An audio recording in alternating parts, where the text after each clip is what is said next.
In my previous video, I unboxed and did an initial setup of the Soundbar Samsung Q930C. There I also mentioned few key features, so please go and check that video. I also asked the question, is this something you need in your life? To cut the long story short, yes. So stick around and I will give you a more detailed explanation.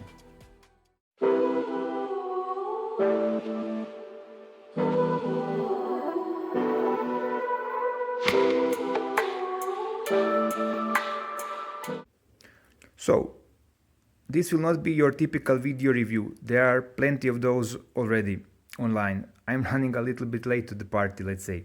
Instead, I will share my personal opinion about this soundbar there, focusing on a sound quality, listening experience and overall user experience, and I will also give you some pros and cons. So, first to mention my current setup. I have Amazon Fire Stick, which is capable of reproducing Dolby Atmos, connected to the soundbar via HDMI port. Then the soundbar is connected to the TV via HDMI ARC, which I don't think makes any difference in this situation. And I will try to explain later what I mean by this. What is not so convenient is the need for 3 different remote controls. I haven't been able to get any of them to work as a universal remote. And the soundbar's remote, this one here, which arguably feels the most premium, is the one I use the least, unfortunately. But it has some exclusive functions. For example, to check which format I'm listening to, I press this info button here and it shows on the soundbar. Then, if you want to turn on the night mode, and trust me, you would like to do that a lot, I can only do it via the remote or via the SmartThings app. But then that would also mean that I need to have a mobile phone close to me, so even less convenient. And speaking about the app, I initially thought it offered some extra options, but actually everything can be accessed and tweaked directly on the soundbar via the remote. Although, obviously, not so user-friendly as using the app, given that you are dealing with a small pixelated screen on the soundbar. However, one thing you cannot do via the remote, or at least I could not find this, is over-the-air updates of the firmware. For this, the app is very handy, though apparently this does not work always perfectly, meaning that it may not fetch the latest firmware and you will need to visit the Samsung web page to manually check which is the latest version and then to install it via the USB stick. For the complete procedure, because there is a procedure involved, you also better check the same section at Samsung web page with dedicated manuals. Another remark regarding the hardware is that included power cables, this one here for example, they are simply too short for anything meaningful. On the other hand, luckily these are standard cables, not proprietary ones, and I bought very cheap replacements, 3 meters long, almost immediately. Just be careful to get ones with an angular connection, like the original ones, because obviously if you would place your speakers on a flat surface, these will simply not do. Speaking about the connections and cables, I must admit things can easily get very complicated, and I'm still figuring out some aspects. So if you spot any mistake in what I'm about to say, please feel free to correct me in the comments. In my previous video I talked a little bit about the HDMI ARC and eARC connections. My TV is slightly older model without eARC. So I chose to bypass this by using a streaming device. In my case this is Amazon Fire Stick, as I mentioned at the very beginning, and this is also to achieve Dolby Atmos. For more details please refer to that previous video I recorded. In the meantime, I was testing the sound and I must say that I cannot tell the real difference in sound quality or even in the overall experience when listening to soundbar when it is directly connected with TV via normal ARC in comparison when it is connected to Fire Stick. This may be due to the fact that this soundbar does not support HDMI 2.1, which provides the highest data flow. What this means in practical terms is that I am getting Dolby Atmos via the Dolby Digital Plus format, and by the way this is a compressed format, and which is perfectly achievable also directly from my TV. So apparently this does not provide a sound quality equal to the one coming from the real Dolby Atmos. Let's call it like that for the time being. But just to finish my thought on HDMI situation, it's really puzzling. What I mean by this is that this is an upper mid-range of Samsung soundbars, and currently in their offer, at least here in Europe, it is second most expensive. There is only the model Q930C being more expensive, and would you guess, that one also does not have HDMI 2.1. Anyway, when I said that I could get Dolby Atmos via Dolby Digital Plus directly from my TV, this does not mean that I made a mistake when buying the Amazon Fire Stick. Really, there are plenty of reasons you may want to have that device, especially if you have a Samsung TV running on their own Tizen operating system, but there is one practical reason, at least for me. The native Tidal app does not support Dolby Atmos for some reason. The one from Fire Stick, however, does.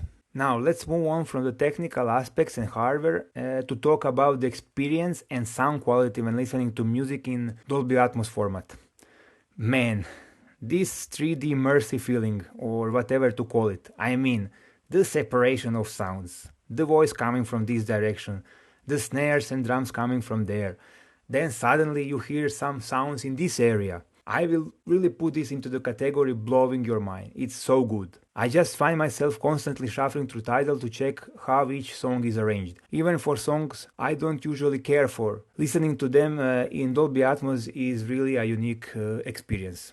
Another thing, and I hope this is not just simply in my head, but initially I could clearly hear that the sound was coming from a specific speaker. Now, after a few days, either my inner ear calibrated or the soundbar completed its own calibration, and now this is much more subtle. It's almost like you are using these headphones with an excellent sound separation, which would typically be quite expensive. You can mess in the options with the loudness level of each speaker if you want, but I would recommend you simply leave it for a few days and the soundbar will calibrate itself. And that process or technology can really seem like magic. I tried to describe what is actually going on in my previous video. I also need to touch upon the volume more in details. I usually listen to songs in the range of 15 to 25. By the way, speaking about the range, probably it has to do something with Tidal, but unfortunately the songs are not normalized and one can be very quiet while the next one is too loud. Anyway, what I wanted to say is that the volume goes up to 100. I'm not sure what will happen at that level of loudness. Would the windows crack or the soundbar? I'm afraid I won't have the opportunity to test this anytime soon. Also to mention that the sound bounces noticeably better at louder levels, which I guess makes perfect sense. As for movies, well, I must say I don't have a lot of visits to Dolby Atmos theaters. I watched some movies in IMAX theaters, but it was some time ago. From what I remember, I can confidently say that this soundbar in home settings at least, like this one, gives better 3D or surround sound experience than what you get in cinema. Also, the subwoofer, this bad boy here, delivers the explosions and this kind of stuff. I mean, it really delivers. Everything shakes. Even the 5.1 sound is perfectly fine. Although once you hear this 3D sound, it is really hard to go back to 2D. Now, not everything is perfect though.